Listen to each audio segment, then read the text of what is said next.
Sur lequel la France insoumise ne lâchera pas d'ailleurs. C'est pour quelle raison nous avons un bilan aussi terrible du nombre de blessés, qui vous concerne vous d'ailleurs, les journalistes. Plus d'une centaine de journalistes ont été blessés lors de ces manifestations. Est-ce là bien normal?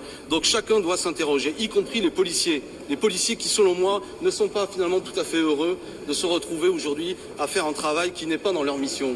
Ils sont là pour garantir l'ordre et pas pour blesser des manifestants. Et pourtant le bilan en est là. Ce sont les donneurs d'ordre que nous visons. Les barbares, quelqu'un qui n'est pas civilisé, c'est précisément M. Castaner qui, depuis le début, on a l'impression qu'il ne dirige pas la police, mais qu'il est dirigé par des syndicats de police, notamment celui qui appelle à manifester demain, et qui a une attitude, lui, assez peu républicaine. Et j'ai vu qu'il n'y avait pas la même polémique lorsque ce syndicat, notamment sur les réseaux sociaux, menaçait des juges s'il y avait la moindre condamnation d'un policier, notamment dans l'affaire, je crois, Steve Canisso. Dans quel pays sommes-nous aujourd'hui? Il faut que la police obéisse aux responsables politiques et qu'il n'y ait pas cette impression aujourd'hui qu'on ne sait plus très bien qui donne des ordres.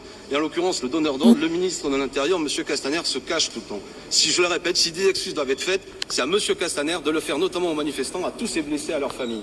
C'est ça la réalité que vous avez vous-même constatée. Donc on voit bien comment on veut aujourd'hui inverser les choses. C'est une manœuvre politicienne. Et je vous invite à ne pas y participer, à dire que le problème dans ce pays, ce serait les déclarations de M. Mélenchon. Ça n'est pas donc le fait que dans les manifestations, regardez les images, nombre de médias ont fait ce travail, de montrer cette utilisation brutale des forces de l'ordre, des gens brutalisés, gazés, frappés. Écoutez, c'est ça le vrai sujet sur lequel je vous invite à avoir beaucoup plus de passion, parce que ça c'est d'intérêt général et pas, je répète, la petite polémique que l'on veut une fois de plus monter contre la France insoumise. Sur l'immigration, vous pensez quoi? On va rester sur ce sujet-là, je vous remercie.